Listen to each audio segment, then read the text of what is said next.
Hey guys, this is Bales. I'm looking at player models for NFL here on FantasyLabs, and I know I created a bunch of sort of tutorials just of how to use all of our tools in general, and so I wanted to create some videos just showing how I personally sort of use the tools and the models and what I'm looking for. So in this video, I wanted to show you just how I run through all of this data in a given week and what sorts of stats I'm looking at, which ones matter more to me, which matter less, because some I think just aren't as important, and then some are very, very important.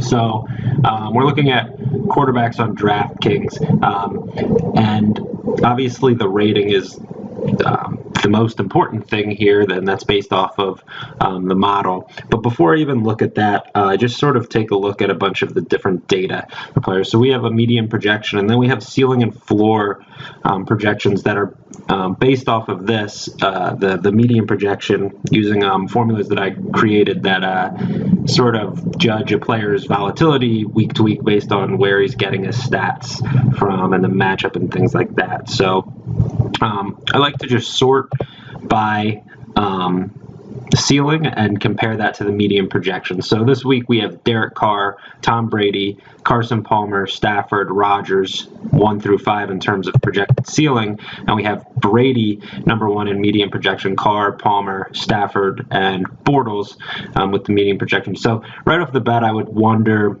why do we have Carr, who is projected behind Brady as the top ceiling, and really by a decent margin? He's almost a full point ahead of Brady in ceiling, and he is a half a point behind him in median projection. So then I would sort of compare that to other things that we see about Derek Carr as I look through the other stats, the matchup, his bargain rating, and then later down the line, his upside and consistency and things like that. So just take a look at those to get a sense of who might be volatile in a given week.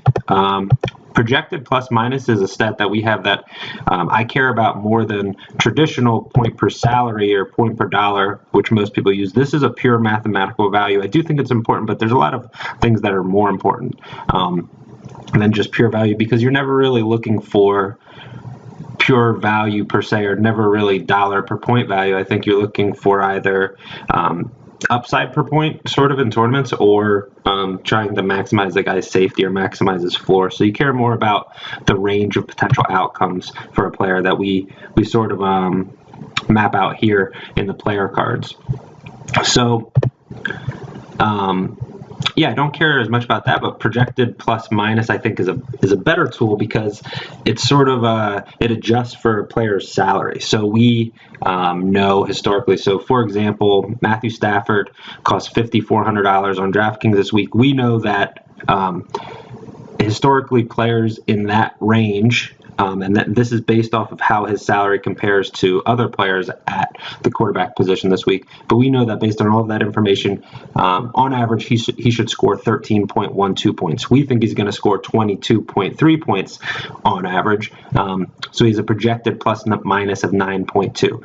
I personally like projected plus minus a lot better than point per dollar, because it adjusts for salary-based expectations. So you get a better sort of a more realistic sense of who's valuable. Now, there's going to be a ton of overlap in these things, obviously, but projected plus minus I think is a little bit more valuable. So moving along, pro trends, obviously, and you can create your own trends. I'm in a different account that doesn't have my trends listed, but I created these pro trends, and so I look at those, and the pro trends are actually pretty predictive. I look at those and I just see sort of what sorts of things, what sorts of angles are coming up, and if they make sense. So Phillip Rivers is coming off of a bye, for example. He's averaging 40 attempts per game over his last 16, so that's something that's obviously valuable. He has a huge workload. Then I can compare that to the matchup and the lines. Is he going to have that again? It looks like the Chargers are 3-point underdogs in this game at home, so home underdog as a quarterback is really good, so that would suggest that he's going to have a big workload again in this game. Next, we have bargain rating, which is sort of a comparison of player's salary on one site versus another. So it compares the difference in a player's salary to historically what we should expect. And this is one of the most predictive stats that we have. So when a player is a really good, really high bargain rating, it means that he's cheaper on the site that you're looking at than probably what he should be.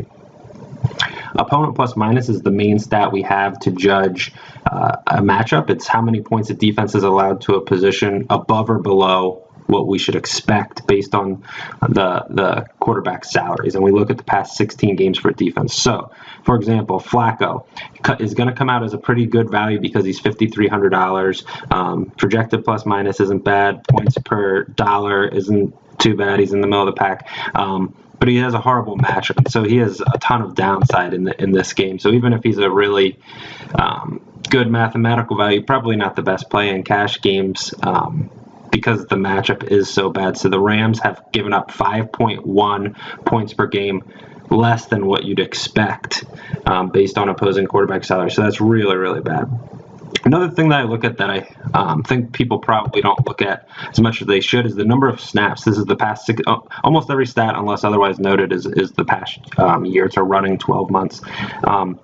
So the number of snaps quarterbacks are playing in a game, it's a good judge of pace. So we can see, for example, Tony Romo, who we'd expect because the Cowboys sort of milk the clock, is down pretty far, running only 63 snaps per game. Rivers, somewhat surprising, but they throw the ball a lot, is at 71 snaps per game. But you see some things that maybe you wouldn't expect in terms of the snaps. And if you just sort of, the difference, this is an 8-snap difference that might represent, 15% around difference in snaps. So if Rivers and Romo are just as efficient in a particular game, Rivers might have 15% greater bulk production. So then I would compare that to the lines, and the lines are important to me for sure. I probably don't care as much about the implied team total. I do care about that, but I definitely care about the spread and using that to predict game flow. So like I said, the Chargers are 3-point underdogs in this game. At worst, it's probably going to be close. And then we have Romo in that game is a 1-point dog, so very similar situation, as opposed to if we sort, we can see Russell Wilson. A reason that I don't like him, even though he's going to come out as a decent value, he's only $5,900, and what should be a good matchup is the Niners are projected at only 13.5 points. The Seahawks are 13-point favorites in this game. There's a good chance that they're just going to run the clock late. I don't think that they would run it with Wilson if they don't really have to. It'd probably just be straight handoffs. So his workload might not be that great in this game. Whereas if the teams were more equal and the Niners were projected even within, say, 4 points or something, there'd be a greater chance of Wilson having a pretty sizable workload. Another thing to look at that I'm not sure if a lot of people know that you can do this, but if you click on a player card and then click on the team, you can see some of the betting information. So this will have the line change, so it's early in the week. There hasn't been too much movement. Have the spread, but it also has public betting percentages, which are also in player models, but this is an easier way to visualize it. And one thing I look at that I think isn't that popular is when there's a whole bunch of money bet on one team, but the line moves still in favor of them. It suggests that probably there's some sharp money on that team, because normally if a team's getting a whole bunch of bets, Vegas will try to sort of balance the action a little bit, where you normally expect that the other team would become a more attractive option. And when that doesn't happen, it probably means that some smart bettors are on the team that is getting the majority of the bets, and just a good sign that they might be a pretty smart play that week. The rest of the sets are just pretty normal averages over the past year. You can take a glance at those. Weather, don't care about too much, but I will look at this column a lot, wind speed. And we're so far out in the week that this really doesn't matter. But Saturday, Sunday, start to look at this. 16-mile-per-hour winds in Miami might matter, might not, and that could change just because I'm doing this video on Wednesday. Then we have fantasy relevant statistics, or fantasy specific statistics over the past month and the past year. Over the past month, the biggest thing I'm looking at is salary change. So when a player's salary drops, that's really good, and when it rises, that's really bad, obviously. So Derek Carr's salary has jumped $1,000 over the past month because he's playing very well. The biggest drop has been Ryan Tannehill. His salary has dropped $600. So when a player, when his salary drops and there's a reason to think that it shouldn't, maybe he's just had some bad matchups, then that's obviously a good thing. Or if a player's gotten lucky and his salary has moved up because of that, then probably he's less likely to offer value. And then fantasy season, I do look at a lot of the consistency numbers. So one thing that I was looking at before this video is there's 3 quarterbacks who have met their salary-based implied points in every single game over the past 12 months. One is Blaine Gabbert, who just hasn't played. Jameis Winston as a rookie, so he's actually performing pretty well. Part of that is because you can see he's min-priced. I think he might actually be a decent play this week at Philadelphia, but he's really not playing too poorly.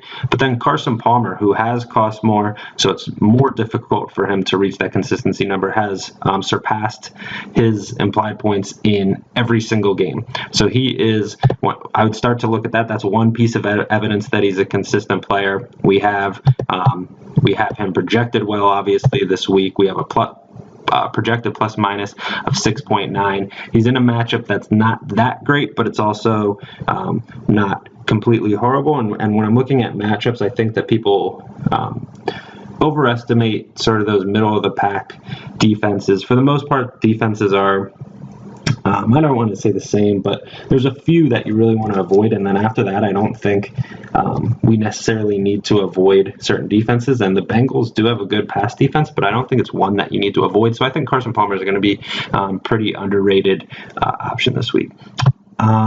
And then last thing I want to say is, obviously we have a model that just works on, automates a lot of this stuff, but with the projections, you can edit anything, and I will occasionally do that if I change my mind on a player or whatever. So if I don't like Palmer, I can just click on it. We have him at 23.2. I can click and say, okay, I think that he's actually a better play. He's going to score 25.5, and you can see his rating is 86.85 now.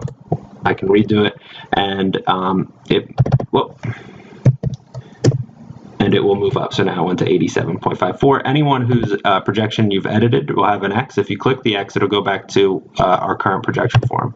So if you click X, now it's back to 23.2, and his rating changes. So I do use that as well, especially if I think that the projection isn't accounting for something. So if it's 12:30, for example, 30 minutes until lock, and Larry Fitzgerald is ruled out, and I want to change Carson Palmer's projection and drop him to 21 points because of that, I can do that very quickly and just see how the model reacts to that.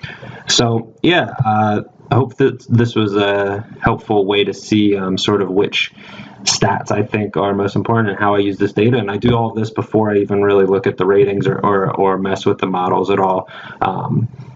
And just to sort of get a sense of which players are sort of rating high in each of the categories that I care about.